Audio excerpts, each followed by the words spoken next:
بسم اللہ الرحمن الرحیم۔ السلام علیکم محترم ناظرین، ہم قرآنک وظائف میں آپ کو خوش آمدید کہتے ہیں۔ ہم امید کرتے ہیں کہ آپ خیریت سے ہوں گے اور ہماری دعا ہے کہ اللہ پاک آپ کو خیر و عافیت سے رکھے۔ محترم ناظرین، دعا کے معنی اللہ تعالیٰ سے مانگنے اور اس کی بارگاہ میں اپنا دامن پھیلانے کے ہیں۔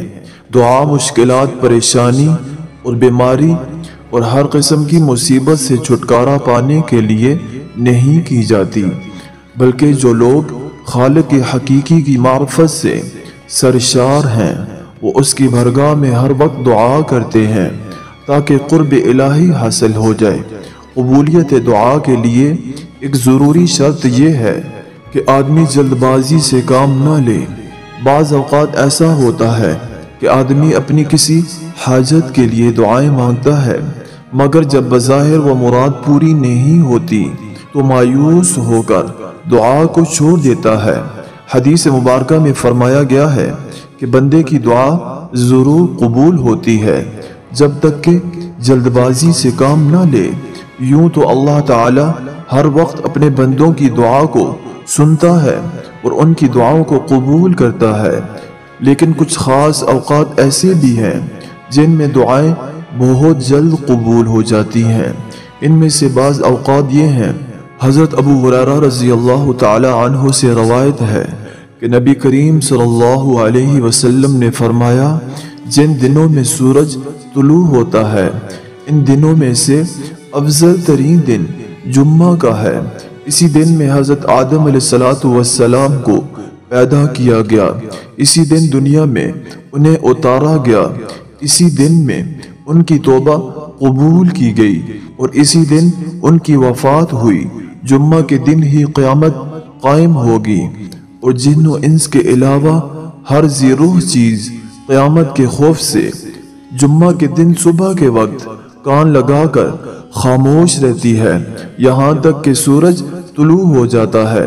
اس دن میں ایک ایسی گھڑی بھی ہے جس گھڑی میں کوئی بھی مسلمان نماز پڑھتے ہوئے اللہ تعالیٰ سے اپنی کوئی بھی ضرورت مانگے تو اللہ تعالیٰ اس کی ہر جائز ضرورت پوری فرما دیتے ہیں۔ حضرت ابو ہریرہ رضی اللہ تعالی عنہ روایت کرتے ہیں کہ نبی کریم صلی اللہ علیہ وسلم نے جمعہ کے دن کا تذکرہ کیا تو آپ صلی اللہ علیہ وسلم نے فرمایا کہ اس دن میں ایک ساعت ایسی بھی ہے کہ کوئی مسلمان بندہ کھڑا ہو کر نماز پڑھے اور اس ساعت میں جو چیز بھی اللہ سے مانگتا ہے اللہ تعالیٰ اسے عطا فرما دیتے ہیں۔ اور اپنے ہاتھوں سے اس ساعت کی کمی کی طرف اشارہ کیا، یعنی وہ وقت بہت چھوٹا ہوتا ہے۔ یہ حدیث مبارکہ بخاری و مسلم شریف سے نقل کی گئی ہے۔ اسی طرح حضرت ابو امامہ رضی اللہ تعالی عنہ سے روایت ہے کہ رسول اکرم صلی اللہ علیہ وسلم سے پوچھا گیا کون سے وقت میں دعا زیادہ قبول ہوتی ہے؟ آپ صلی اللہ علیہ وسلم نے فرمایا، رات کے آخری حصے میں اور فرض نمازوں کے بعد مانگی جانے والی دعا۔ یہ حدیث مبارکہ ترمذی شریف سے نقل کی گئی ہے۔ اسی طرح حضرت انس بن مالک رضی اللہ تعالی عنہ سے روایت ہے کہ رسول اکرم صلی اللہ علیہ وسلم نے فرمایا کہ اذان و اقامت کے درمیان کی جانے والی دعا رد نہیں کی جاتی۔ لوگوں نے پوچھا کہ یا رسول اللہ صلی اللہ علیہ وسلم، پھر ہم اس وقت کیا دعا کریں؟ آپ صلی اللہ علیہ وسلم نے فرمایا، اللہ تعالیٰ سے دنیا اور آخرت کی عافیت مانگا کرو۔ یہ حدیث مبارکہ ابو داؤد و ترمذی شریف سے نقل کی گئی ہے۔ اسی طرح حضرت ابو ہریرہ رضی اللہ تعالی عنہ سے مروی ہے کہ نبی کریم صلی اللہ علیہ وسلم نے فرمایا، انسان اپنے رب کے سب سے زیادہ قریب سجدے کی حالت میں ہوتا ہے، اس لیے سجدے میں دعا کثرت سے کیا کرو۔ اسی طرح حضرت عمران بن حسین رضی اللہ تعالی عنہ سے روایت ہے کہ رسول اللہ صلی اللہ علیہ وسلم نے فرمایا کہ جو شخص قرآن پڑھے اسے چاہیے کہ اللہ سے سوال کرے، اس لیے کہ عن قریب ایسے لوگ آئیں گے جو قرآن پڑھ کر لوگوں سے سوال کریں گے۔ اسی طرح حضرت جابر رضی اللہ تعالی عنہ سے روایت ہے کہ رسول اللہ صلی اللہ علیہ وسلم نے فرمایا کہ رات میں ایک گھڑی ایسی ہوتی ہے کہ اس وقت جو مسلمان بندہ بھی اللہ سے جو بھی بھلائی مانگے گا اللہ تعالیٰ اسے ضرور عطا فرمائیں گے۔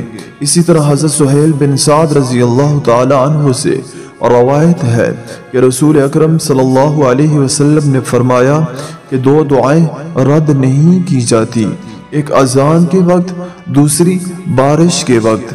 اسی طرح حضرت ابو ہریرہ رضی اللہ تعالی عنہ سے روایت ہے کہ رسول اللہ صلی اللہ علیہ وسلم نے فرمایا ہے کہ جب تم مرغ کی بھانگ سنو تو اللہ تعالیٰ سے اس کی رحمت و فضل کی دعا مانگو، کیونکہ اس مرغ نے فرشتہ دیکھا ہے۔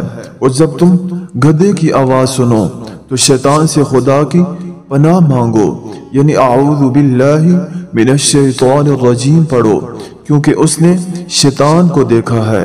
جس طرح نبی کریم صلی اللہ علیہ وسلم نے دعائیں مانگنے کا طریقہ بتایا، اسی طرح دعائیں مانگیے، انشاءاللہ العزیز اللہ تعالی ضرور قبول فرمائیں گے۔ اب آپ سے اجازت چاہیں گے، اپنا ڈھیر سارا خیال رکھیے گا۔ اللہ نگہبان۔ السلام علیکم ورحمۃ اللہ وبرکاتہ۔